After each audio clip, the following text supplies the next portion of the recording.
Okay, good morning Year 7. Welcome to the Redbridge Science channel. Today we are going to be talking about balances. The learning objective: can I correctly and safely use a balance to find the mass of an object? By safely, it's unlikely that a balance is going to injure you, but it's also about you taking care of the balances. They are expensive, and so we don't want to damage them. So it's about keeping the equipment safe. Now, some people call these things scales, some people call them balances. I used to think that this was a balance and this was a scale, but actually these are both balances. It's all about the mechanism inside them. But balances will measure mass, okay? Mass. And mass is the amount of material or matter or stuff that something has, okay? And the unit for mass is the gram. Okay, it can also be the kilogram, 1,000 grams, but today we're going to be using fairly small amounts, so we're going to be dealing in mass in grams today.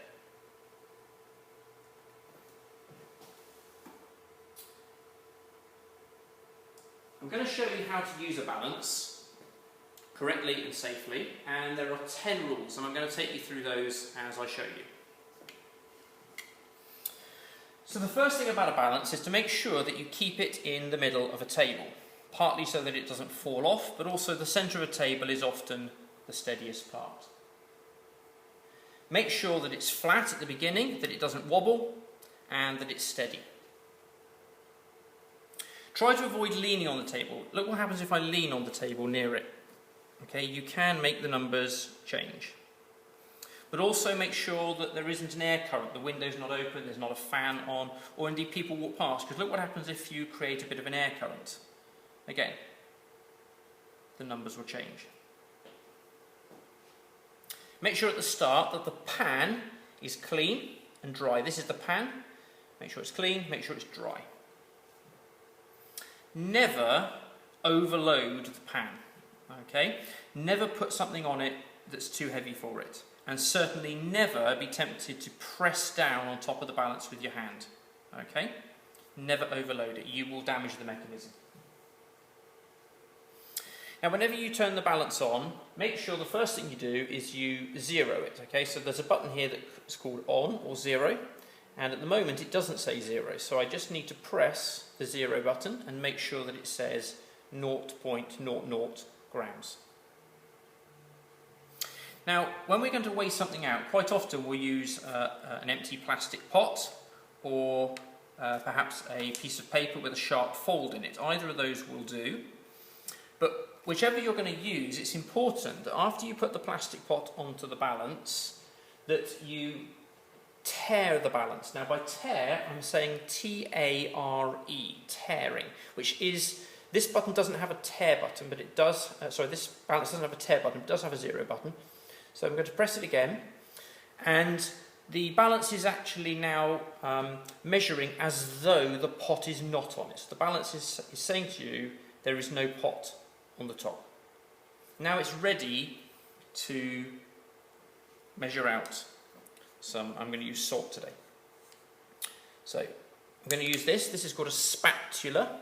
Okay, a spatula. And I'm going to put some salt into the plastic pot. And I'm going to go for 2 grams today.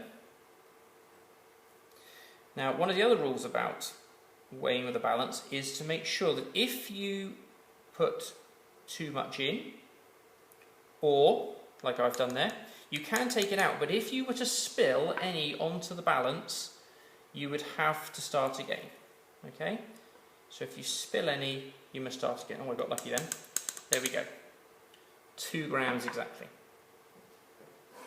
So now I'm ready, I can take this away and do whatever it is I need to do with it. Once you've finished with the balance, it's important that you turn it off correctly. So you need to press and hold the off button until it goes off, before switching it off at the socket. And then the last rule is about packing away. So when you pack the balances away, okay, just wrap the cable gently around And we can usually get 2 of these into a tray, like this, and as long as you're careful and you line one up like that, and the other one up like that, they should both fit into the tray.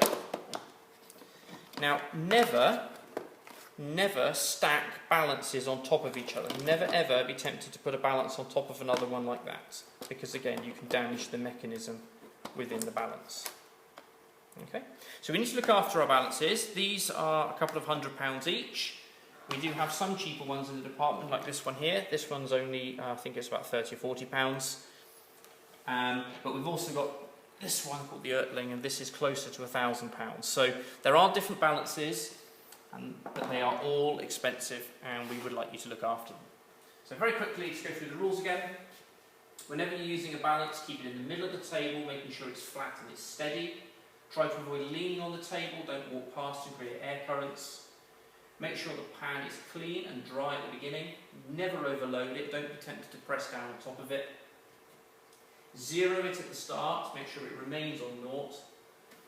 Tare, T-A-R-E, tear the balance, okay, after you put a plastic pot on top. If you spill anything, you've got to start again. Remember to switch it off properly before you unplug it, and never stack the balances on top of each other when you're packing away. Okay, thank you everyone.